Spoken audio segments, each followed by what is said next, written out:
What do a dentist and a spider have in common? You might think you know the right answer. It's hairy legs, right? Well, you're definitely onto something, but today we'll start off by saying that they can both cause anxiety. Dental phobia is the most common of all the phobias, with 3.7% of the population being affected. The next two most common phobias are fear of heights and a fear of spiders, or arachnophobia. Now, as a dental student, I often see people who are uncomfortable or uneasy in the dental chair. Just a few months ago, I met a young boy who was playing in his living room when he fell forward and knocked his front tooth on the coffee table. Now, his parents immediately took him to the dentist, and the dentist recommended a root canal for the traumatized tooth. At the beginning of the procedure, he was very happy and calm, but somewhere along the way, he started to feel uneasy and he became unable to sit still. The dentist realized that they couldn't safely do the procedure, and they decided to refer him to a specialist for root canals, which is called an endodontist. Now, this is where I met him. I was actually assisting a resident in the endodontic program here at my school when the boy came for his visit. He was very happy given the history of his referral, but as soon as the resident started to recline the chair, he started breathing heavily and crying and saying, "I don't want to do this." Now, luckily, she knew exactly what to do. She stayed completely calm, and she asked him what he was afraid of and how he was feeling. She met all of his concerns and his fears with compassion and with patience. She also started to show him all the instruments and all the materials which would be used that day to help fix his tooth. And finally, she asked his parent, who was in the room with us, to just reach out and hold his hand. Now, this might seem like something very simple or something we'd usually take for granted, but scientists have actually found that this type of human touch can induce the release of oxytocin, which reduces stress levels and increases feelings of trust.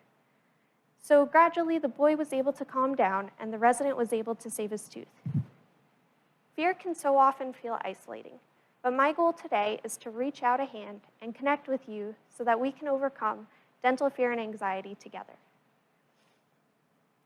Fear at the dental office can take many forms, but usually it falls along a spectrum ranging from dental fear to anxiety and phobia, each more severe and limiting than the last. Dental fear is a normal emotional response to a stimulus that can be perceived as threatening. Now, this is somewhat similar to a feeling you might get when you're standing in front of a line for a big roller coaster, or if you see a spider crawl up a wall. Being afraid of certain things is normal, as long as it's tied directly to something that's happening in that moment. For example, if you're uncomfortable around needles and you see one approaching you, it's normal to feel a little afraid. It's when these feelings start to not match what's actually happening in that moment that it might be a sign of something more serious. For example, dental anxiety can be described as a persistent apprehension. People with dental anxiety often feel like something terrible is about to happen.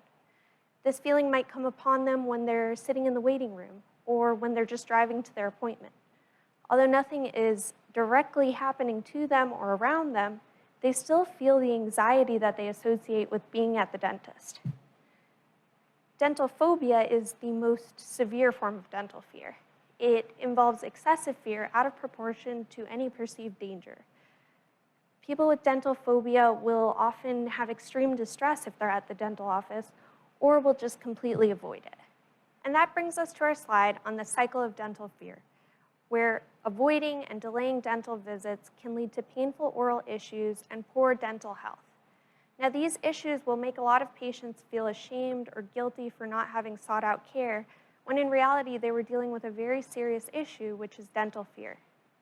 Now, these feelings of guilt and shame can then breed more fear and anxiety and lead to further avoidance and future dental problems.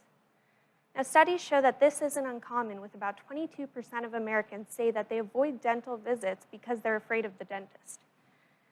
I believe that by building good associations in children and by working through existing cases of dental fear, we can help about a quarter of the population get the care that they need. So where does dental fear come from? Well, about 61% of people said that their fear came from a traumatic experience that happened at the dental office. Now, about half of these experiences happened when they were children.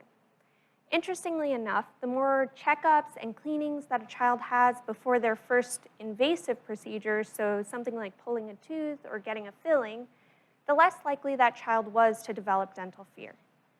Another interesting thing that we've learned is that people, but especially children, can learn to be fearful of the dentist by watching others experience dental fear themselves. So one study found that a mother's and a father's dental anxiety were both significant predictors for whether or not their child would develop that same fear of the dentist. So what can we do to combat dental fear? You may have already guessed that our first line of defense is prevention. Now, many people might say we want to nip this in the bud, but I'm showing a beautiful picture of a rosebud here because I believe that instead of focusing on nipping or cutting off bad experiences, we should focus on growing good ones so that a positive relationship can flourish between our kids and the dentist. The American Academy of Pediatrics recommends that kids be taken to the dentist before their first birthday and every 6 months or so thereafter. Not only will this allow for the identification and the treatment of any oral issues, but it'll also build up positive associations with being at the dental office. Parents should also try to frame visiting the dentist in the most positive way possible, avoiding any expressions of their own dental fear and anxiety. You may be wondering, well, what if I already have dental fear? And my suggestion in that case would be to make a plan. I believe that we can alleviate much of the fear and uncertainty surrounding dental visits by borrowing a strategy which has been used for decades to help mothers prepare for the birth process. It's called a birth plan, and I learned about it from a friend in OBGYN. Basically, expecting parents will go through a list of possibilities and indicate their preferences for things like support, pain management, and elective procedures. Then they'll bring this plan to their doctor and have a discussion about it. It's at this point that the plan becomes a communication tool, which highlights many of that patient's fears and worries. Now, the doctor is able to also walk the patient through what is likely to happen, what treatment options there are, and also what accommodations might be made to help alleviate their fear. I believe that we can use many of these same ideas within dentistry to help people with dental fear and anxiety move past it and get the care that they need. So what would developing a dental plan look like? It would involve working together with your dentist to address your questions, concerns, and preferences before treatment actually occurs. Now, the first thing you'll need to do is communicate openly with your dentist and ask them if they'd be willing to develop a plan with you to help you manage your dental fear. Believe me, you won't be the first person or the last to have dental anxiety, and they definitely shouldn't judge you for it. Ideally, during an introductory appointment, you could develop a dental plan together. To prepare for such a meeting, you can write down any questions or concerns you have so that you can guide the discussion to make sure that you feel comfortable during future treatment. Additionally, you and your dentist should work together to cover your preferences. For example, would you like them to communicate what is going on during each step of the procedure? This helps some patients feel more in control, but for others, it can introduce an unnecessary sense of worry. Many patients would much rather lay back, shut their eyes, and listen to a podcast. If this sounds more like you, you'll want to make sure to ask your dentist if you can bring headphones so that you can listen to music or a book. Most dentists instruct their patients to raise their hand if they become uncomfortable or need a break during treatment. You should work together to figure out if this is the best way for you to communicate with them. Another key factor that can help people with dental fear work through this is appropriate sedation. Ask your dentist what sedatives are appropriate for your treatment. They'll be able to give you the best recommendations given your unique treatment plan and medical history. Some other things you can do to reduce feelings of fear include texting a loved one for encouragement while you wait, or even practicing controlled breathing if you feel anxious. Life can be filled with so many uncertainties and frightening unknowns, but dental fear doesn't have to be one of them. Dental fear is usually preventable, and even when it already exists, it can be alleviated when the dentist and the patient work together to develop a plan.